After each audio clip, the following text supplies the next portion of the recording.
Hello Jagveer sir. Sir मैं Uttarakhand PCC और lower PCC की तैयारी कर रहा हूँ मैं। तो मैंने पढ़ा तो है, वैसे तो बुक से पढ़ा बहुत है, लेकिन मैं अब सोच रहा हूँ कि जो तैयारी है वो डिस्ट्रिक्ट वाइज करूँ मैं, क्योंकि बहुत सारे क्वेश्चन हमारे डिस्ट्रिक्ट से ज़्यादा आते हैं।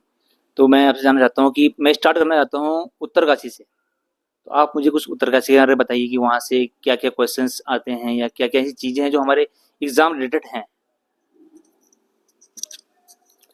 बहुत अच्छी बात है कि आप यूके पीएससी प्रिपरेशन कर रहे हो और आपने जो बुकें पढ़ी हैं मुझे लगता है कि बेहतर तरीके से पढ़ी होगी।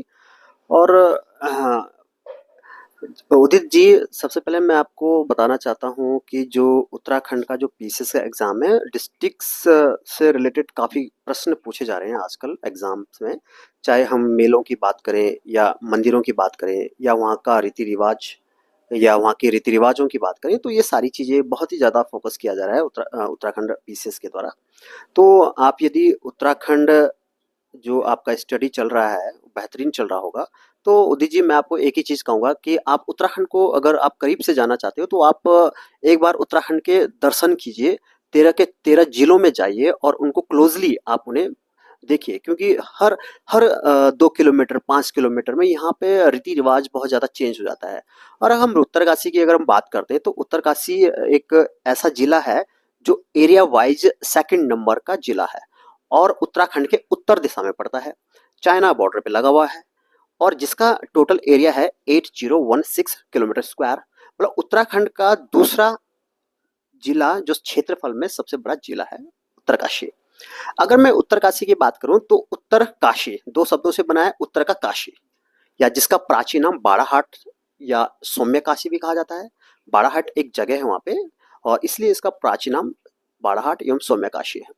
और उत्तरकाशी की अगर मैं एस्टैब्लिशमेंट की बात करूं तो ये उत्तरकाशी जो जिला है ये टिहरी जिले से अलग हुआ है 24 फरवरी 1960। तो एग्जाम ओरिएंटेड ये क्वेश्चन बन जाता है कि उत्तरकाशी किस जिले से अलग हुआ है। टिहरी जिले से अलग हुआ है। और पहले ये जो उत्तरकाशी जिला था ये टिहरी रियासत के अंतर्गत था। और जब टिहरी रियासत 1949 में भारत में विलय हुआ तभी भी ये उत्तरकाशी टिहरी जनपद के अंतर्गत था। लेकिन 1960 24 फरवरी 1960 को टिहरी से अलग करके इसे एक जिले का रूप दे दिया गया। उत्तरकाशी जिला एक अलग से बना उत्तरकाशी जिला। अगर मैं उत्तरकाशी जिले की और बात करूं एग्जाम ओरिएंटेड की, तो अगर मैं यहाँ पर मंदिरों की बात करूं तो यहाँ पर दो धाम बहुत ही फेमस है। एक है आपका गंगोत्री धाम और एक है आपका यमुनोत्री धाम। मंदिरों में काफ़ी मंदिर स्टैब्लिश है वहाँ पे उत्तरकाशी में। जैसे आपने देखा होगा काशी विश्वनाथ का मंदिर है, शक्ति मंदिर है और आपका देवराना का मंदिर है वहाँ पे, या आपका कमलेश्वर मंदिर है वहाँ पर, या सोमेश्वर महादेव का मंदिर है आप वहाँ पे। और वहाँ पे दुर्योधन का मंदिर भी है, कर्ण महाराज का मंदिर भी है। तो अगर मंदिरों की बात करूँ तो मंदिर भी वहाँ पे काफ़ी फेमस है एग्जाम ओरिएंटेड। तो ये मंदिरों को आप वहाँ पे जाइए और दर्शन करिए मंदिरों के, और आप उन्हें नोट डाउन भी कर सकते हो कि कौन कौन से मंदिर है, कब इनका स्थापना हुई, कब इस्टेब्लिशमेंट हुआ, यमुनोत्री मंदिर को किसने निर्मित करवाया या गंगोत्री मंदिर को किसने निर्मित करवाया। तो ये सारी चीज़ें आपको देखनी होगी वहाँ पे मंदिरों के। और अगर मैं दूसरी बात करूँ उदित जी, तो वहाँ पे रिवर नदियाँ जो है काफ़ी फेमस है। जैसे आपने देखा होगा भागीरथी नदी, यमुना नदी।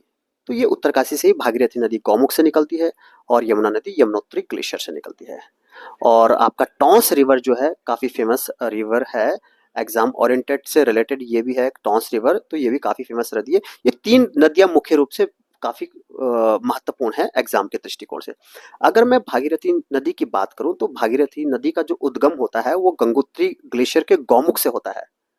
और भागीरथी नदी जो है आपका उत्तरकाशी से बहते हुए फिर टिहरी में जाएगी और टिहरी का एक देवप्रयाग एक क्षेत्र पड़ता है, तो वहाँ पर अलकनंदा से मिल जाती है भागीरथी नदी। और फिर अलकनंदा और भागीरथी का संगम होने के बाद ये गंगा के नाम से आगे प्रवाहित होती है। और भागीरथी की कुल लंबाई है 205 किलोमीटर और गंगा की उत्तराखंड में कुल लंबाई है 96 किलोमीटर। कहीं कहीं बुकों में 110 किलोमीटर भी है। और गंगा की अगर हम बात करूं तो गंगा की टोटल लेंथ जो है भारत में वो है 2525 किलोमीटर। अगर मैं यमुना की बात करूं तो यमुना की जो लेंथ उत्तराखंड में टोटल है 136 किलोमीटर है। और अगर मैं उसकी बात करूँ, टॉन्स की बात करूँ, तो 148 किलोमीटर टॉन्स की कुल लेंथ है। तो जो टॉन्स रिवर है ये यमुना की ट्रिब्यूटरी है। और जो टॉन्स रिवर है ये रुपीन और सुपीन दो नदियां हैं, उनका संगम होता है नेटवाड़। नेटवाड़ एक क्षेत्र पड़ता है आपका उत्तरकाशी में। तो वहाँ पे जब ये दोनों नदियाँ मिलती है तो टॉन्स के नाम से आगे बढ़ती है। और आपने देखा होगा एक फेमस टेम्पल भी है वहाँ पे, देहरादून जिले के अंतर्गत पड़ता है ये महाशू अ, मंदिर। आपने सुना होगा महाशू देवता का, जहाँ पे जागरा उत्सव भी काफी फेमस है उत्तराखंड में, अगस्त के महीने में मनाया जाता है। तो जो महाशू मंदिर के बगल में बिल्कुल टॉन्स नदी प्रवाहित होती है। फिर ये देहरादून जिले में आती है, फिर त्यूनी वगैरह क्षेत्र से, फिर कालसी में ये यमुना से मिल जाती है और यमुना में ये संगम बना देती है अपना कालसी में। अगर मैं वहाँ पे मेलों की बात करूँ तो काफी मेले वहाँ पे प्रसिद्ध है उत्तरकाशी में। और कृषि, उत्तरकाशी की कृषि काफी अच्छी है। अगर मैं उत्तरकाशी में रवाई घाटी एक प्लेस पड़ता है रवाई घाटी, तो रवाई घाटी में जो प्रोडक्शन एरिया है बहुत ज्यादा प्रोडक्टिव है वो एरिया। वहाँ पे मैक्सिमम चीजें जो खाद्यान्न पदार्थ है वो वहाँ पे होती है।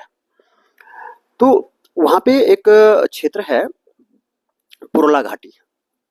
तो पुरला में क्या है कि काफी प्रोडक्टिव एरिया है वो। तो रेड राइस वहाँ पे काफी फेमस है। और आपको पता ही है कि 2018 में रेड राइस, जिसे लाल चावल के नाम से जाना जाता है, उसे गवर्नमेंट ने जीआई टैग भी घोषित किया है। तो उन घाटियों को कहा जाता है रामासेराय घाटी और कमल सेराय घाटी। और इसे उत्तराखंड का मिनी बेस्ट बंगाल के नाम से भी जाना जाता है। और जो ये रामासेराय घाटी और कमल सेराय घाटी है, इनको सिंचित करने के लिए एक रिवर बहुत महत्वपूर्ण है उदित जी वहाँ पे। और आप उस रिवर पर भी जाना, उस रिवर का नाम है कमल नदी। और जो कमलेश्वर मंदिर या कमलेश्वर की पहाड़ियों से निकलती है। और कमल नदी जो है ये यमुना की ट्रिब्यूटरी है। तो आप उस एरिया पे भी घूमिए, वहाँ पे जाइए। आपने अगर देखा होगा प्री हिस्टोरिकल टाइम पीरियड में हमें वहाँ पे दो चीज़ें मिलती हैं। अगर नीले रंग के शैल चित्र मिलते हैं वहाँ पे, तो हुडोली एक जगह है वहाँ पे, तो वहाँ पे हमें नीले रंग के शैल चित्र भी मिलते हैं प्री हिस्टोरिकल टाइम पीरियड। और ठडुगा एक जगह है वहाँ पे जहाँ से हमें काले रंग के शैल चित्र मिलते हैं। और अगर आपने उत्तराखंड का इतिहास पढ़ा होगा तो उत्तराखंड के इतिहास में एक डायनेस्टी थी जिसे बोला जाता है कुणिद राजवंश। तो कुणिद राजवंश में उदित जी, कुणिद राजवंश की अगर मैं बात करूं तो कुणिद राजवंश के हमें कुछ कॉइन्स मिलते हैं। तीन प्रकार के कॉइन्स मिलते हैं, जैसे हमने अमोघ भूति प्रकार के कॉइन्स एंड एंड अल्मोड़ा प्रकार के कॉइन्स एंड छत्रेश्वर प्रकार के कॉइन्स। तो जो अमोघ भूति कुणिद वंश का सबसे प्रतापी और महान राजा बताया गया है। तो जो अमोघ भूति है उसके हमें कुछ कॉइन्स मिलते हैं पुरला से। देवडूंगा एक जगह है, तो आप वहाँ पे भी जाना, आप वहाँ पे विजिट कर सकते हो, तो आप वहाँ पे घूम सकते हो। और गवर्नमेंट ने इसे, आर्कियोलॉजी डिपार्टमेंट ने इसे अपने अधीन ले रखा है, वहाँ पे सर्वे भी चल रहा है इस समय। तो ये सारी चीज़ें वहाँ है, काफ़ी अच्छी जगह है। हर्षिल आप जाइए, अगर आपको घूमना है तो हर्षिल बहुत ही अच्छी और बहुत ही सुंदर प्लेस है हर्षिल। तो आप वहाँ पे जा सकते हो, आप वहाँ विजिट कर सकते हो। आप गंगोत्री धाम, यमुनोत्री धाम, आप यमुना माँ का जो मायका है, या गंगोत्री माँ का मायका है, वहाँ आप जा सकते हो। इनकी शीतकालीन आवास भी घूम सकते हो, क्योंकि आजकल ये क्वेश्चन भी काफ़ी फेमस हो रहा है कि जो आपने देखा होगा मुखवा एक जगह है गंगोत्री माँ का शीतकालीन आवास, तो आप जा सकते हो वहाँ पे। तो आप वहाँ पे विजिट कर सकते हो, घूम सकते हो। आपने अभी हाल ही में, हाँ, लास्ट टाइम देखा होगा सिलक्यारा टनल के बारे में आपने सुना होगा। तो सिलक्यारा जो टनल है, तो उसके ऊपर एक पहाड़ी है जिसे हम बौखनाग का डांडा कहते हैं। तो बौखनाग का जो डांडा है, वहाँ पे बौखनाग एक मंदिर है, बौखनाग देवता का, जो शंकर भगवान का ही एक प्रतीक है। तो वहाँ पे आप जा सकते हो, सिलक्यारा टनल को घूम सकते हो बड़कोट वाले क्षेत्र में। और उदित जी एक चीज़ और बताना चाह रहा हूँ मैं आपको कि आजकल एग्जाम में काफ़ी क्वेश्चंस बनते हैं। दो दो क्वेश्चन बने थे अभी पीसीएस के मेंस में लास्ट ईयर में, तिलाड़ी कांड से रिलेटेड। तो तिलाड़ी कांड 30 मई 1930 को ये घटना घटित हुई थी तिलाड़ी में, जिसे हम रवाई कांड के नाम से भी जानते हैं। बल्कि मेंस में, मैंने ये मेंस दिया था लास्ट टाइम, तो इसमें दो प्रश्न आए थे, मेंस में आए थे तिलाड़ी कांड से संबंधित। तो आप वहाँ पे जरूर जाना। बड़कोट में एक जगह है, तिलाड़ी जगह है, और जिसे हम तिलाड़ी कांड के नाम से भी जानते हैं, रवाई कांड के नाम से भी जानते हैं। हुआ क्या था 30 मई 1930 को, जिसे उत्तराखंड का जनरल डायर कहा जाता है, चक्रधर जुयाल, जो नरेंद्र शाह का क्या था, दीवान था, उसने वहां पर आके सैकड़ों लोगों पर गोली चलाने का आदेश दे दिया था, जिसमें हमारे आजाद पंचायत के जो लोग थे वो शहीद हो गए। कुछ लोगों ने यमुना नदी में छलांग लगाई, कुछ लोग यमुना नदी में बह गए। तितर बितर हो गए। तो तिलारी कांड में उनके शहीद स्मारक भी बना रखे हैं, आप वहाँ पे भी जाओ, वहाँ पे भी देखो। तो आपको घूमने से जो है बहुत सारी चीज़ें आपको मिल जाएगी वहाँ पे, ज़्यादा नॉलेज हो जाएगा। और आपने अभी हाल ही में देखा होगा कि इस समय धराली में एक आपदा आई थी, बहुत बड़ी आपदा। तो आपको ये भी जानकारी होनी चाहिए उदित जी कि धराली में जो आपदा आई वो किस नदी के कारण आई। वो नदी जो है उस रिवर कहाँ से ओरिजिनेट होती है। तो खीरगाड़ बोला जाता है वहाँ पे, धराली में एक नदी है खीरगाड़। और खीरगाड़ जो है कहाँ से ओरिजिनेट होती है, ये श्रीकंठ एक पर्वत है वहाँ पे, तो वहाँ से ओरिजिनेट होती है। अब ये भी पता होना चाहिए आपको खीरगाड़ किसके ट्रिब्यूटरी है। तो ये सारी चीज़ें आप घूमने से ही ज़्यादा पता चलेगी आपको। तो मुझे लगता है मैं आपको बेस्ट ऑफ लक कहूँगा कि आप जाइए वहाँ पे, चीज़ों को एनालाइज कीजिए, आप लोगों से मिलिए, क्योंकि वहाँ का रीति रिवाज, कल्चर, वेशभूषा बहुत ही ज़्यादा डिफरेंट है। तो अलग अलग लैंग्वेज है वहाँ पे, रवाई घाटी के लोगों की लैंग्वेज अलग है, और जो उत्तरकाशी टकनौर वाला क्षेत्र है वहाँ की लैंग्वेज अलग है। वहाँ पे जनजातीय लोग भी रहते हैं, एसटी, और वहाँ पे भूटिया जाति के लोग भी रहते हैं। तो ये सारी चीज़ें वहाँ पे है। यदि आपको और कुछ पूछना है उदित जी तो आप पूछ सकते हो। जी सर, आपने मुझे मंदिरों के बारे में बताया वहाँ पे, तो मुझे ये बताया कि जो यमुना जो मंदिर है या गंगोत्री का मंदिर है, ये किसने बनाए, कब बनाए, इनके पीछे क्या है, मतलब किसने बनाए थे मंदिर। और दूसरा एक क्वेश्चन मेरे ये था कि शायद एक नेशनल पार्क भी है कुछ वहाँ, गोविंद नेशनल पार्क है वहाँ, गंगोत्री नेशनल पार्क है, इसके बारे में भी। और एक दिलचस्प है कि बीच में कुछ सेंट्रल गवर्नमेंट ने एक स्नो लेपर्ड योजना शुरू की है, और एक लंका कोई जगह है वहाँ पे, तो उसके बारे में कि अभी गवर्नमेंट ने कुछ को मैंने दोबारा से बनाया है, लंका जो रास्ता है तिब्बत का रास्ता, उसको जो पुराने जमाने में यूज करतांग गली जो है, हमें नाम भूल गए उसको, उसके बारे में जरा बताइए, मतलब एक तो मंदिरों के बारे में थोड़ा सा। उदित जी आपने बहुत ही अच्छा प्रश्न पूछा है, और अभी यूके ट्रिपल एससी ने एक क्वेश्चन भी दिया था, जो ये 2025 में 21 सितंबर को जो एग्जाम हुआ था, तो गर्तांग गली से रिलेटेड था वो, कि जो गर्तांग गली है तो ये किस वास्तुशिल्प कला है, मतलब क्या, मतलब कौन सी कला में है। मतलब जो ये आर्किटेक्ट बना है वो, मतलब एक तरह से वो गली बना रखी है, तो वो मतलब एक तो लकड़ी की बना रखी है वो सारा। ठीक है, सभी चीज़ों जो वहाँ से गर्तांग गली में गुजरने का जो रास्ता है वो सारा मतलब कास्ट शिल्प कला है, उससे बना रखा है वो आर्किटेक्चर। तो अगर मैं सबसे पहले जो आपका प्रश्न था नेशनल पार्क से संबंधित, तो अगर मैं नेशनल पार्क की बात करूं उदित जी, तो वहाँ पे 2 नेशनल पार्क है और एक वाइल्ड लाइफ सेंचुरी है। तो जो 2 नेशनल पार्क है, एक है गंगोत्री नेशनल पार्क जो इस्टेब्लिश हुआ था 1989 में, काफी बार क्वेश्चन आया है। और उत्तरकाशी में, मतलब अगर मैं नेशनल पार्क की बात करूं तो उत्तराखंड में टोटल नेशनल पार्क है 6। ठीक है, 6 नेशनल पार्क है उत्तराखंड में। अब इन 6 नेशनल पार्कों में सबसे बड़ा एरिया वाइज नेशनल पार्क की बात करूं तो ये आपका गंगोत्री नेशनल पार्क है, जिसका एरिया है 2390 किलोमीटर स्क्वायर। तो अपने आप में बहुत बड़ा एरिया है इसका। तो Gangotri national park is a very famous national park इन उत्तरकाशी। और जो नेशनल पार्क होते हैं वो बहुत ही रिस्ट्रिक्टेड एरिया होता है, यहाँ पे ह्यूमन एक्टिविटीज नहीं हो सकती है, या यहाँ पे हम घास काट नहीं सकते हैं, लकड़ी चूंग नहीं सकते हैं नेशनल पार्क में, क्योंकि ये काफी रिस्ट्रिक्टेड एरिया होते हैं। और जो गंगोत्री नेशनल पार्क है वो स्नो लेपर्ड के लिए संरक्षित किया गया है, और जो भोज वृक्ष होते हैं, भोज पत्र के वृक्ष, उनके लिए काफी संरक्षित किया गया है नेशनल पार्क में। तो गंगोत्री नेशनल पार्क काफी बड़ा नेशनल पार्क है, 1989 में स्टैब्लिश हुआ था। स्नो लेपर्ड हो गया, या आपके जो मोनाल है, या आपके कस्तूरी मृग है, ये सारी चीज़ें वहाँ पे देखने को मिलती है। भोज पत्रों को संरक्षित करने के लिए भी वहाँ पे गवर्नमेंट अपना कार्यक्रम चला रही है, और स्नो लेपर्ड के लिए वहाँ पे एक कार्यक्रम चलाया जा रहा है। और जिसका जो आपने जो प्रश्न पूछा था कि इसका एक सेंटर है लंका में, तो लंका में स्नो लेपर्ड के लिए वहाँ पे एक सेंटर बनाया गया है। और दूसरा नेशनल पार्क की अगर मैं बात करूँ तो वहाँ पे एक नेशनल पार्क और है जिसे गोविंद नेशनल पार्क कहा जाता है। गोविंद नेशनल पार्क का जो इस्टेब्लिशमेंट हुआ था वो हुआ था 1991 में। और जो गोविंद नेशनल पार्क है ये है आपका टॉन्स रिवर के अंतर्गत आता है। टॉन्स रिवर जो मोरी वाला नेटवाड़ वाला क्षेत्र है वहाँ पर गोविंद नेशनल पार्क है। तो दो नेशनल पार्क ये है। अगर मैं वाइल्ड लाइफ सेंचुरी की बात करूँ तो वाइल्ड लाइफ सेंचुरी वहाँ पे गोविंद वाइल्ड लाइफ सेंचुरी है, एक गोविंद नेशनल पार्क है और एक गोविंद वाइल्ड लाइफ सेंचुरी। तो उत्तराखंड में अगर वाइल्ड लाइफ सेंचुरी की बात करूँ मैं तो उत्तराखंड में 7 वाइल्ड लाइफ सेंचुरी है। जो सबसे पहला वाइल्ड लाइफ सेंचुरी उत्तराखंड में जो स्टैब्लिश हुआ था वो Govind wild life sanctuary establish हुआ था, जो स्टैब्लिश हुआ था 1955 में। 1955 में इसकी स्थापना हुई थी गोविंद वन्य जीव अभ्यारण्य की। तो नेशनल पार्क और वाइल्ड लाइफ सेंचुरी में एक थोड़ा सा अंतर है। मैं अब आप सभी स्टूडेंट्स जो भी हमारे व्यूअर्स हैं उन सभी को ये चीजें बताना चाहता हूँ कि what is the difference between national park and wild life sanctuary. तो जितने भी मेरे व्यूअर्स हैं, जितने भी मुझे देख रहे हैं या सुन पा रहे हैं, तो इन दोनों में एक माइनर अंतर होता है कि नेशनल पार्क और वाइल्ड लाइफ सेंचुरी में अंतर क्या है।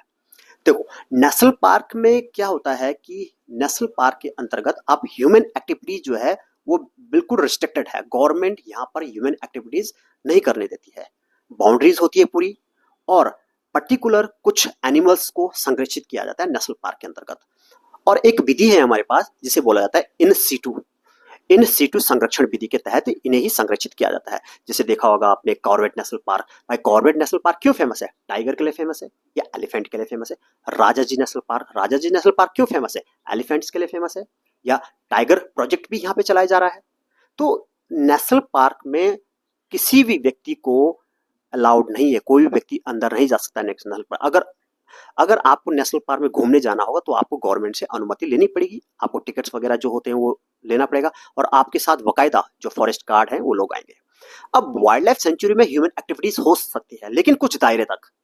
दायरा क्या होना चाहिए? आप घास काट सकते हो, आप अपने एनिमल्स को वहां पे चुंगाने ले जा सकते हो, या आप सूखी लकड़ियां ले जा सकते हो। हरी लकड़ियां नहीं, सूखी लकड़ियां ले जा सकते हो। आप खेल सकते हो, कूद सकते हो, लेकिन नेशनल पार्क में ह्यूमन एक्टिविटीज बिल्कुल नहीं कर सकते। और वाइल्ड लाइफ सेंचुरी में आप ह्यूमन एक्टिविटीज कर सकते हो लेकिन किसी हद तक। तो यही डिफरेंस है नेशनल पार्क और आपका वाइल्ड लाइफ सेंचुरी में। तो उत्तराखंड में 7 वाइल्ड लाइफ सेंचुरी है और 6 जो है नेशनल पार्क है, जिसमें से 2 नेशनल पार्क जो है उत्तरकाशी में ही, और एक वाइल्ड लाइफ सेंचुरी आपका उत्तरकाशी में गोविंद वाइल्ड लाइफ सेंचुरी। इससे भी प्रश्न बनते हैं, काफी प्रश्न बने हैं कि ऐसा भी प्रश्न बना है कि गोविंद नेशनल पार्क में कौन सी रिवर प्रवाहित होती है? टॉन्स रिवर प्रवाहित होती है, या गंगोत्री नेशनल पार्क में कौन सी रिवर प्रवाहित होती है? भागीरथी रिवर प्रवाहित होती है वहाँ पे। तो ये सारी चीजें क्वेश्चन एग्जाम ओरिएंटेड क्वेश्चन है, बहुत ही अच्छे क्वेश्चन पूछे आपने। अगर मैं मंदिरों की बात करूं तो गंगोत्री मंदिर अपने आप में बहुत प्राचीन मंदिर है, और गंगोत्री मंदिर के निर्माण की अगर बात करूं मैं, तो गंगोत्री मंदिर का निर्माण जब उत्तराखंड में गोरखा शासन था, तो गोरखा शासन के दौरान एक सुब्बा हुआ करते थे गढ़वाल में, जिन्हें बोला जाता है अमर सिंह थापा। तो हमने जो किताबों में है अजय रावत सर की बुक्स में, वो यही है कि गंगोत्री मंदिर की जो स्थापना है अमर सिंह थापा के द्वारा की गई थी, गंगोत्री टेम्पल की। अगर मैं यमुना मंदिर या यमुनोत्री की बात करूं, वहां पे यमुनोत्री धाम है, तो उसकी जो स्थापना है, उसकी स्थापना की थी टिहरी नरेश प्रताप शाह के द्वारा। तो टिहरी नरेश प्रताप शाह के द्वारा इनकी स्थापना की गई है। और गंगोत्री मंदिर जो है, जो इनका शीतकालीन आवास है, मुखवा एक जगह है उत्तरकाशी में, वहां पर इनका शीतकालीन आवास है।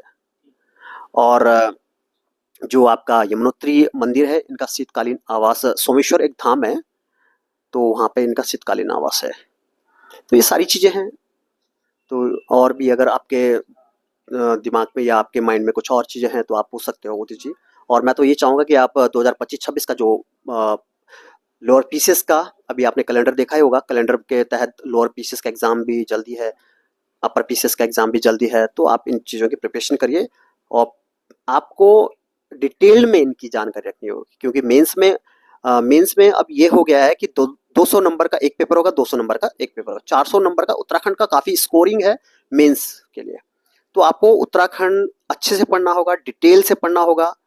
आपको पता है कि 50 नंबर का उत्तराखंड प्री में है और 400 का उत्तराखंड आपका मेंस में है, तो आपको बारीक से बारीक चीज़ों को लर्न करना होगा। आपको हिस्टोरिकल दृष्टिकोण से भी उत्तराखंड को जानना होगा, आपको पॉलिटिकल दृष्टिकोण से भी उत्तराखंड को जानना होगा, आपको इकोनॉमिकली दृष्टिकोण से भी उत्तराखंड को जानना होगा। यहाँ के रीति रिवाज, यहाँ का कल्चर, यहाँ का खान पीन, यहाँ की लैंग्वेज, मतलब अपने आप में बहुत ही डिफरेंट है उत्तराखंड। उत्तराखंड को यदि जानना हो तो आप उत्तराखंड के दर्शन करिए, आप प्रत्येक जिले में जाइए और प्रत्येक जिलों को करीब से देखिए, तभी चीजें आपको डिटेल में पता होगी। क्योंकि देखो, उत्तराखंड की तैयारी जो एक किताब से नहीं हो पाएगी। मैं तो आपको बिल्कुल एक क्लियर करवा दूं कि परीक्षा वाणी पढ़ने से कुछ नहीं होगा, बीएस नेगी सर की बुक पढ़ने से कुछ नहीं होगा, या अजय रावत सर की बुक पढ़ने से कुछ नहीं होगा। आपको इन सबको पढ़ना होगा, तभी जाके आपका उत्तराखंड कवर हो पाएगा। और दूसरी बात मैं आपको बता दूं कि अगर और अधिक उत्तराखंड के बारे में आपको जानना हो तो आप एक बार जरूर उत्तराखंड को क्लोजली से जानिए और दर्शन करिए उत्तराखंड के, घूमिए, पूछिए लोगों से कि हमें इसके बारे में जानकारी दें। उतनी जानकारी शायद में आर्कियोलॉजिस्ट डिपार्टमेंट को भी नहीं होगी, न किसी इतिहासकार को होगी, जितनी जानकारी वहां पे स्वयं जो रह रहे लोग हैं उनको होगी। तो मतलब यही चीज मैं कहूंगा। और आपने जो एक मोटिव बनाया है कि मुझे उत्तराखंड में प्रत्येक डिस्ट्रिक्ट में पहले घूमना है, जानना है करीब से, क्योंकि आपने बीएस नेगी सर की बुक भी पढ़ ली होगी, परीक्षा वाणी भी पढ़ ली होगी, अजय रावत सर की बुक भी पढ़ ली होगी, या बद्रीदत्त पांडे सर की बुक भी पढ़ ली। तो ये सारी बुकें पढ़ने से अच्छा है कि आप और अधिक जानकारी अगर ग्रहण करना चाहते हो तो आप जरूर घूमिए। अ, सर कुछ क्वेश्चन भी मेरे बचे हुए हैं इसमें। एक शायद त्रिशूल कोई विश्वनाथ टेम्पल में कहाँ पे जो नागों का है, जो त्रिशूल, दो त्रिशूल हैं शायद, एक गोपेश्वर मंदिर में है और एक शायद उत्तरकाशी में है। इसके बारे में कुछ बताते हैं, वो त्रिशूल किसके हैं, किस वंश के हैं, क्या है उसमें इनमें? हाँ, बिल्कुल, ये भी एक प्रश्न पूछा है आपने, ये भी एग्जाम ओरिएंटेड प्रश्न है उदित जी, और ये भी काफी अच्छा प्रश्न पूछा आपने। देखो यहाँ पे 6 एंड 7 सेंचुरी के आसपास कुमाऊं में नाग राजवंश था एक, और जिसकी हमें जानकारी एक त्रिशूल लेख से प्राप्त होती है। और ये त्रिशूल लेख जो है ये गोपेश्वर से प्राप्त हुआ है हमें।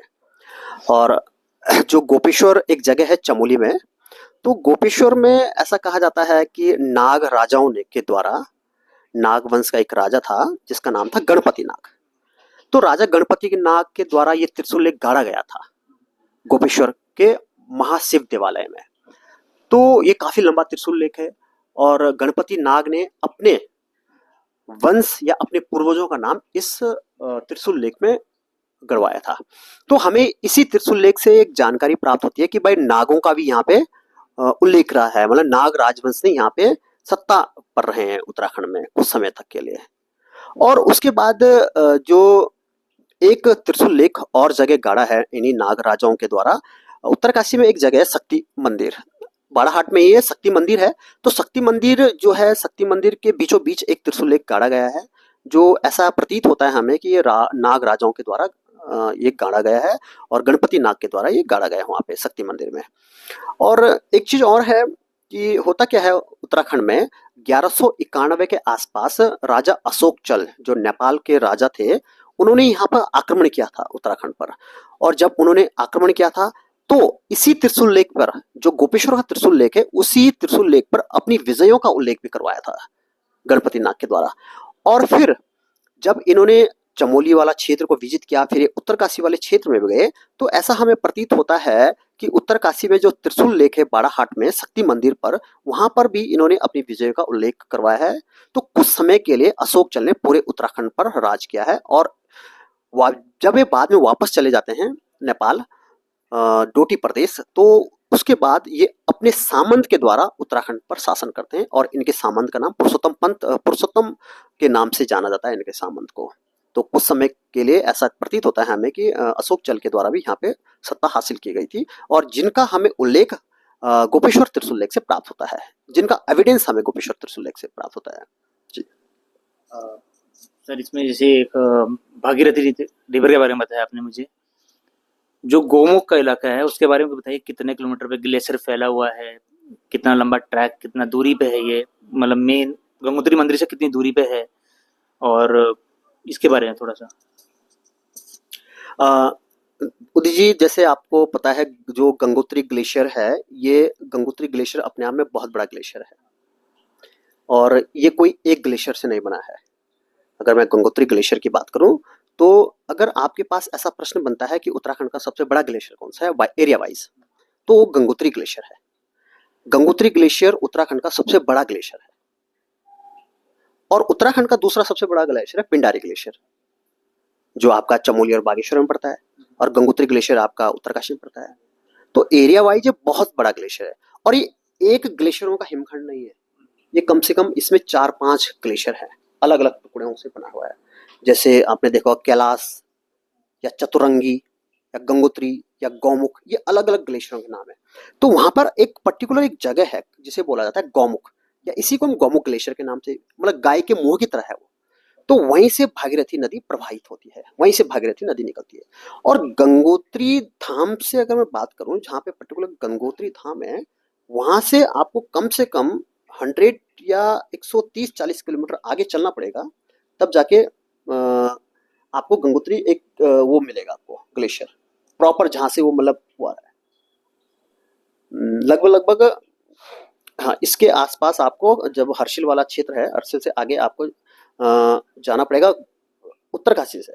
सॉरी, मैं आपको थोड़ा सा इसमें एग्जैक्ट मुझे ध्यान नहीं आ रहा, लेकिन उत्तरकाशी से मैं बात कर रहा हूँ। प्रॉपर उत्तरकाशी जो एक मार्केट है, उत्तरकाशी और गंगोत्री धाम की जो डिस्टेंस वो है 100 किलोमीटर के आसपास है। तो उसके बाद भी आपको 10-15 किलोमीटर आगे जाना पड़ेगा। तो मतलब उत्तरकाशी से 110 या 20 किलोमीटर के अप्रोक्स में आपको गौमुख मिल जाएगा। और इसके पीछे भी उत्तराखंड में एक बहुत बड़ा इतिहास है। भागीरथी नदी को धरती पर अवतरित कराना या गंगा को धरती पर अवतरित करवाना, तो राजा भगीरथ के द्वारा ये जो तपस्या की गई थी, तभी जाके गंगा को धरती पर अवतरित करवाया गया था। और उत्तराखंड का सबसे बड़ा ग्लेशियर मैंने आपको बता दिया, गंगोत्री ग्लेशियर, जो एरिया वाइज में भी सबसे बड़ा ग्लेशियर है जी। अ, सर मेरे मेरे को सब जैसे मेरे भी कुछ इंटरेस्ट है, मेरे को ट्रैकिंग का बड़ा शौक है। तो जैसे एक तो वहाँ पे नेहरू पर्वतारोहण संस्थान है, उसके बारे में ज़रा बताइए। और तो कुछ ट्रैक्स जो वहाँ फेमस हैं, या वो जो क्या कहते हैं, ये बुग्याल, जो स्पेशली पेपरों में हमारे आते भी हैं और जो फेमस भी हैं बहुत ज़्यादा, इनके बारे में। और कुछ अगर कोई फेमस जो ट्रैकर वहाँ से हुए हैं, जिन्होंने इंटरनेशनल नेशनल लेवल में जिन्होंने कुछ नाम कमाया है, उनके बारे में कुछ बताइए ज़रा। जी, बुग्यालों की अगर मैं बात करूँ उदित जी, तो काफ़ी वहाँ पे बुग्याल हैं। जैसे आपने देखा होगा, दयारा बुग्याल एक फेमस दयारा बुग्याल है वहाँ पे, जहाँ पे स्कीइंग ट्रेनिंग भी होती है। शीतकाल में वहाँ पे स्कीइंग प्रशिक्षण भी किया जाता है। और इसी दयारा बुग्याल पर एक फेस्टिवल भी ऑर्गेनाइज किया जाता है, जिसे अठुड़ी उत्सव कहते हैं। जैसे आपने देखा होगा मक्खन की होली, मक्खन हो गया, दही हो गया, छाछ हो गया। ये भी प्रश्न बहुत बार एग्जाम में आता है कि अठोड़ी उत्सव किस बुग्याल में सेलिब्रेट किया जाता है, या अठोड़ी उत्सव किस जिले में सेलिब्रेट किया जाता है। तो दयारा बुग्याल में सेलिब्रेट किया जाता है, जो पर्टिकुलर उत्तरकाशी वाले एरिया में ही है दयारा बुग्याल। अगर मैं ट्रैकिंग की बात करूँ, तो वहाँ पे काफ़ी ट्रैक है। जैसे एक दयारा बुग्याल ट्रैकिंग स्थल है अभी। और अगर मैं पुरोला घाटी की ओर जाऊँ, तो वहाँ पे आपने हरकी दून, जो हरकी दून एक काफ़ी फेमस प्लेस है, वो भी एक ट्रैकिंग स्पॉट है। तो आप वहाँ पे ट्रैकिंग के लिए भी जा सकते हो। अगर मैं वहाँ पे कुछ जो पर्वतारोही है, और आपने एनआईएम की बात करी है, तो नीम की बात करी है, तो नीम भी वहाँ पे है उत्तरकाशी में। नेहरू इंस्टीट्यूट ऑफ माउंटेनियरिंग जो इस्टेब्लिश हुआ था 1960 में। और वहीं से एक उत्तरकाशी जो जाड़ भूटिया जनजाति से संबंधित है, बछेंद्री पाल जी, ये उत्तरकाशी की ही रहने वाली हैं, बछेंद्री पाल जी। और नीम से ही इन्होंने ट्रेनिंग ली है, और आज की डेट में नीम में ही ये ट्रेनिंग प्रोवाइड कर रहे हैं। 1984 के आसपास इन्होंने माउंट एवरेस्ट भी फतह किया था, और भारत की ये प्रथम महिला है जिन्होंने माउंट एवरेस्ट फतह किया था। तो आज की डेट में ये वहाँ पे काफ़ी युवाओं को, जो हमारे नए स्टूडेंट्स हैं जो माउंटेनियरिंग के शौकीन हैं, तो उनको भी ट्रेनिंग प्रोवाइड की जा रही है। विछेंद्री पाल काफ़ी फेमस पर्सनालिटी है हमारे भारत की।